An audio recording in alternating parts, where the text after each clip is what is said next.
afternoon, my dear students. This is Payal back with another aspect of art of conversation. So, my dear students, in my previous video, I explained you the art of conversation, and as promised, I even told you that in the next video I'm going to post you how to be an ace in the art of conversation. So my dear students, I am going to divide the important points into two sessions so that you all students don't overburden yourself and don't merely forget the important points, how to master the art of conversation. As I said, that art of conversation is to merely be good at conversation, and you can do more good enough than you actually want to do, okay, and you can even access a level of skill. So my dear students, in today's class I am going to explain you the important points how to be an ace in your art of conversation. So let's start with the very first point. Clean up your talk. Here I am not saying you should never say any dirty words. It's not about that at all. This is about cleaning up the ideas you communicate.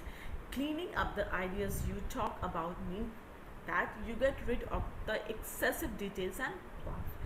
When you express yourself, make your point, make an argument, or tell a story, share only the important details. This is especially important if you are talking in the context of a group where you have a limited time to express yourself. This makes a big difference in how you are perceived and how influential you are on others, because you only express what's necessary to make your point or to tell your story. There is less noise, so people get more time and energy to process and consider your ideas, instead of spending that energy filtering through all the unnecessary details. Polish your talk is part of the art of conversation. As you may have noticed, intelligent, successful people can say a lot of things in shorter amount of time. They have streamlined the way they share those ideas, and they have mastered the art of conversation. So once you start doing this, you will be able to connect with more people faster. You will also start having more fulfilling and productive conversations. So this was the first part, how to master the art of conversation, which is clean up your talk. Okay, so I hope you all students have understood this important point. Let's go to the second most important point, how to just shoot the art of conversation. At first, assume that you don't understand the other person. So a basic technique of conversation is to always strive to understand the other person. Ask questions, reformulate, and then tell them something related to what they said, or so you can prove that you can understand them. But here, to get to an advanced level, you do the opposite.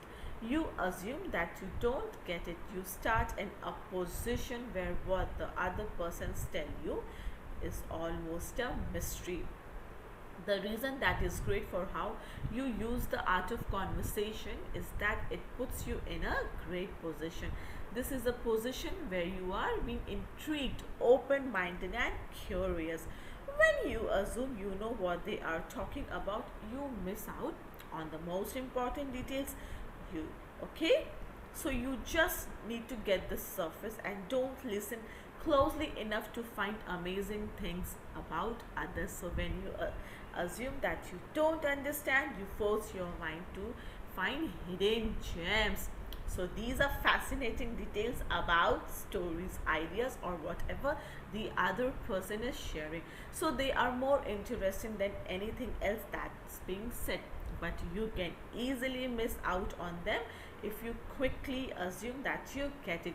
So this was the second most important point, how to ace the art of conversation. Okay, so just fix this in your mind and apply the rules and regulations that I am trying to convey you students. Okay, let's go to the third very important point. Okay, how to just ace the art of conversation, which is be intentionally appropriate. Just be appropriate. When people socialize, they want to be less formal and more personal, and even let their hair down when possible. Even in professional networking events, people strive to make personal friends and be more themselves. So the lesson here is not to be too formal when socializing. That's the basic idea. But again, you are here to learn about the art of conversation and get to the advanced techniques. The advanced tip here is to be less formal but be formal, appropriate and polite when you need to be. From time to time, you show through how you talk that you can be formal and appropriate. You show that there is that side of you and you can use it whenever you want. The effect of this subtle move is that it shows your friends and friends of friends that they can rely on you socially. They realize that you know how to carry yourself appropriately in situations where that's absolutely necessary. So a basic example is when a stranger or one of their bosses or family members is present, they know that you can act appropriately and make them look good. So it's great to be personal, jovial, fun, and even goofy. That's what people want. They want to let their guard down and have fun with their friends. So but it's important that you can also behave the other way. So the serious way, when that's called for, again that is subtle tip. Okay, you use it only from time to time, but it has a long-term effect on your reputation. So your friend starts to assume that they can take you anywhere and introduce you to anybody. Okay, so my dear students, just remember the third part of art of conversation: be intentionally appropriate. Just be appropriate. Okay, so I can understand all you students will follow these particular points. It's very important. Now, to ace the art of conversation, to master it, let's go to the next important point, which is manufacture enthusiasm in your conversation. Enthusiasm, interesting. Okay, so the reason why I use the word manufacture here is to insist on the fact that you have to create enthusiasm intentionally. When in conversation, it's not enough to be enthusiastic and optimistic when those feelings are already there in the vibe. So if you would like to master the art of conversation, you need to show enthusiasm even when there's no clear reason to feel that. And you may ask, enthusiasm about what? It's about the conversation itself. You feel enthusiastic and somewhat excited that the conversation will go well and it will be interesting. Absolutely. Even as you just start talking to someone, you need to bring extra optimism about that conversation. So this makes a big difference in how you are being perceived by others. So you become that person who takes charge of making sure your conversations go well. So people with average conversation skills aren't proactive and don't take charge. So if there is something to be excited about, they get absolutely excited.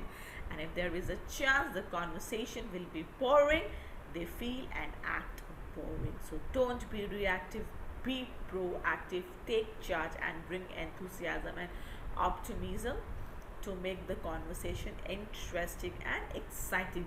So my dear kids, today I explained you the 4 very important points of how to master the art of conversation. These are the requisites which you need to follow.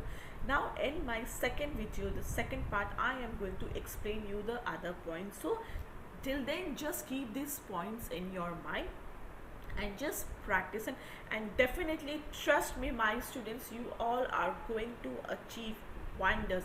You all will be extremely successful in acing the art of conversation. Okay, so till then, stay connected with your trainer Pioneer. Till then, thank you so much. Bye bye.